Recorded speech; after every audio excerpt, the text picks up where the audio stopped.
कम बोलने की आदत यह एक गुण है जिसे भगवान बुद्ध ने अत्यधिक महत्व दिया।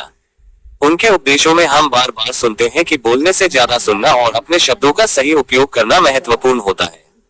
कम बोलना न केवल हमारी आत्मिक शांति के लिए बल्कि दूसरों के साथ संबंधों में भी सुधार लाता है। आइए इस कहानी के माध्यम से समझते हैं कि कैसे कम बोलने की आदत ने एक व्यक्ति के जीवन में बदलाव लाया।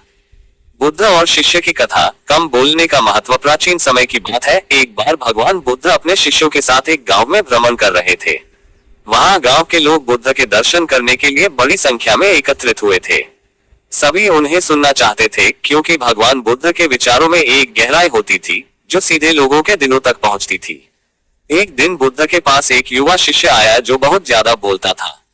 वो हर स्थिति में अपनी राय देने और बात करने का प्रयास करता था।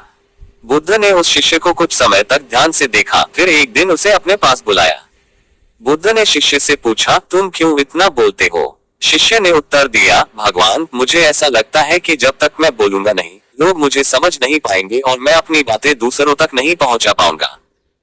बुद्ध मुस्कुराए और बोले, क्या तुमने कभी सोचा है कि ज्यादा बोलने से क्या हानि हो सकती है? शिष्य ने नकारात्मक सिर हिलाया। बुद्ध ने उसे एक दिन का समय दिया और शाम को आकर मुझसे मिलो। शिष्य ने बुद्ध के निर्देशों का पालन किया। उसने दिन भर कुछ नहीं कहा, केवल दूसरों की बातें सुनी। शाम को जब वह बुद्ध के पास पहुंचा तो उसकी आंखों में आश्चर्य था। शिष्य ने कहा, भगवान, आज मैंने महसूस किया कि जब मैं नहीं बोलता तब मुझे दूसरों की बातें अधिक स्पष्ट रूप से समझ में आती हैं।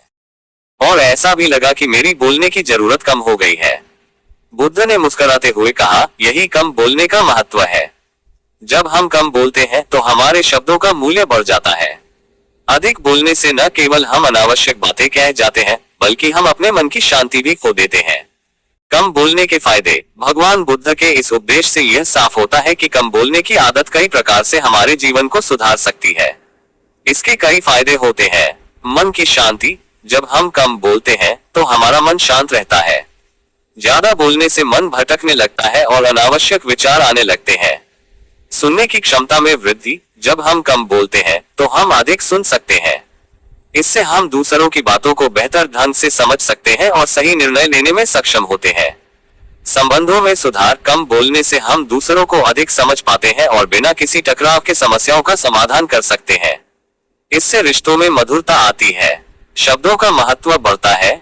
जब हम कम बोलते हैं तो हमारे शब्दों का मूल्य बढ़ जाता है। लोग हमें गंभीरता से सुनते हैं और हमारे विचारों को महत्व देते हैं। अहंकार का नाश। ज्यादा बोलने से अक्सर अहंकार बढ़ जाता है क्योंकि हम खुद को सबसे ज्यादा महत्वपूर्ण मानने लगते हैं। कम बोलने से यह अहंकार धीरे धीरे नष्ट हो जाता है और हम विनम्र बनते हैं। भगवान बुद्ध की यह कहानी हमें सिखाती है कि हमें अपनी वाणी पर संयम रखना चाहिए। जीवन में बहुत से ऐसे अवसर आते हैं जब हम अनावश्यक बातें बोलकर खुद को या दूसरों को कष्ट में डाल लेते हैं। कम बोलने से हम अपने विचारों को सही दिशा में ले जा सकते हैं और आत्मिक शांति प्राप्त कर सकते हैं। अंततः भगवान बुद्ध ने ये सिखाया कि बोलने से ज्यादा महत्वपूर्ण है कि हम कैसे और कब बोलें। कम बोलने की आदत एक ऐसा गुण है जिसे विकसित करके हम न केवल अपने जीवन को बल्कि दूसरों के जीवन को भी सार्थक बना सकते हैं। दोस्तों, आज के वीडियो मैंने आपको बताया कि ज्यादा बोलने से कितने नुकसान होते हैं। ज्यादा बोलने से केवल नुकसान ही होते हैं, इसलिए उतना ही बोल जितना जरूरी हो। तो दोस्तों, वीडियो को लाइक और चैनल को सब्सक्राइब करें।